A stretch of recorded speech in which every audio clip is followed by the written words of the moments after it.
You know what? Sometimes when you give like, okay, when you put something out in public, you have to take a certain responsibility, I believe, for what you say in public. Like, for instance, if I give a book review, and let's say I take Rick Harsh's The Driftless trilogy, and I say, I'm going to give you 10 reasons not to buy this book. I think when Rick Harsh comes on and says, hey, man, can we talk about this? Because I don't think you were very fair. Let's talk about in more depth. I think I owe Rick Harsh that time. And you think that tree is dying, or are the leaves turning into bats? Anyway, so when in what I'm basically just trying to say is, when you come out and you spew something in public, you need to take responsibility for it in whatever way arises. So if you come out and talk about your press being robbed, you owe people uh, a reply or a response or a follow up that explains, how it was resolved. Well, uh, that makes me think also of book titles.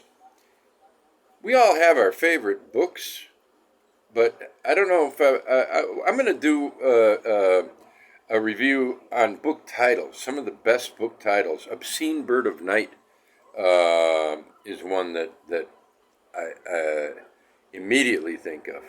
But I'm going to also talk about bad titles, and I can do that immediately.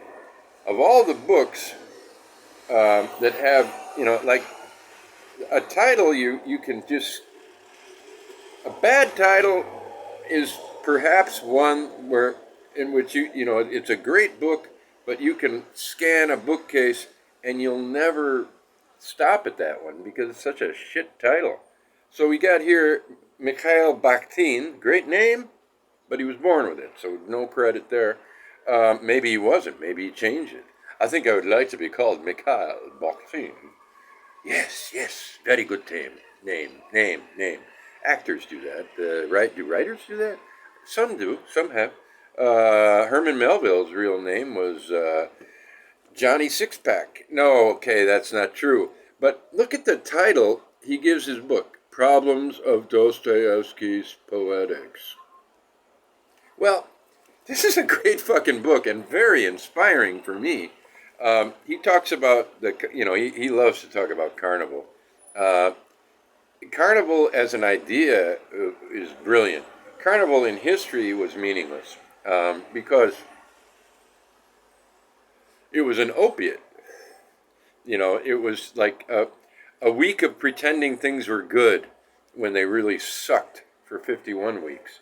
Um, but he talks about Menippean satire, and as far as I know, maybe he revived the notion of Menippean satire and made it something that people think about in the literary world, not just critics, but writers as well. I mean, I think I was a born Menippean satirist, and I mean, I really do. And of course, I'm not going to always write it according to his 15 characteristics of Menippean satire, but but I am a clown, and not like, oh, really funny guy. I mean a clown. A clown is a person who is outside the mainstream in many ways in what he thinks and what he says, or she, I being a he, uh, and just behaves in a way that straight people, normal, conventional people, they find my behavior clownish. When I was teaching, I did a lot of things that other teachers would consider clownish, but students would never forget. Like when I threw the shoe out the window in Trieste, I think it cost me a job. But I was making a point that the students never forgot. and it was about about glue technology replacing, good craftsmanship in shoemaking. And I had these expensive semi-hiking shoes that were falling apart after 7 months. And I said, we just have to reject this. And at that point, I took my shoes off and I threw them out the window in downtown Trieste. And kids went on the break, and while they were on the break, somebody brought the shoes back. And one of the students, he said, Rick, somebody knows about it. Somebody saw it, and they reported it. And I said, yeah, well, but it was still the right thing to do, wasn't it? Yeah. So I threw them out again. This time they landed on a ledge. I lost that job. And the one thing, they wouldn't tell me why, except that my comportment wasn't that of an academy. It was the Higher Academy of Maritime. And they said, you're just not an academy sort of guy, basically. It wasn't because of the shoes.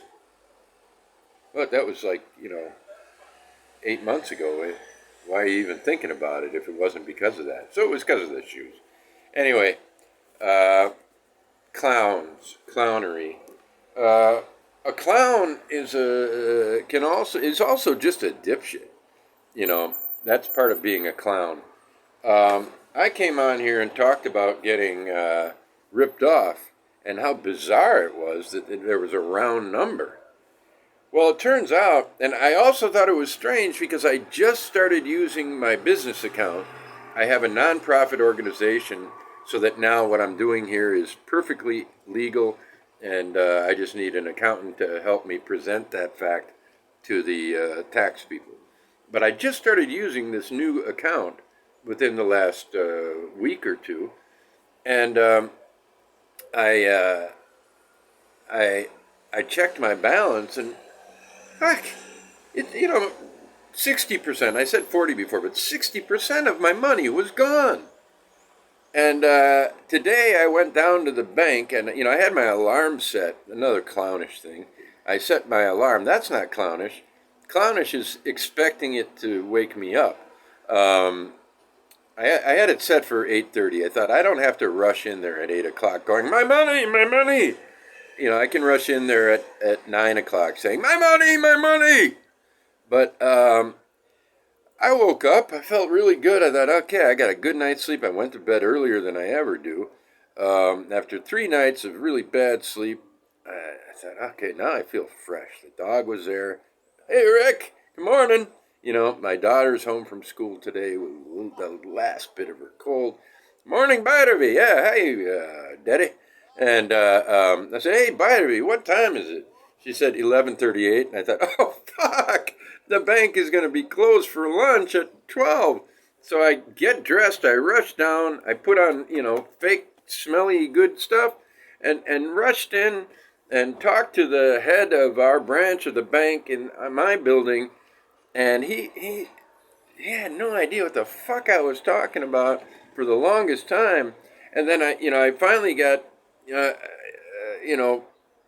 I got through to him that, I have this amount in my bank Thursday, and Saturday I have this amount. Well, he said, okay, let's go out and check the machine now. And I told him, I said, I took all my money out, and so, except for 90 euros.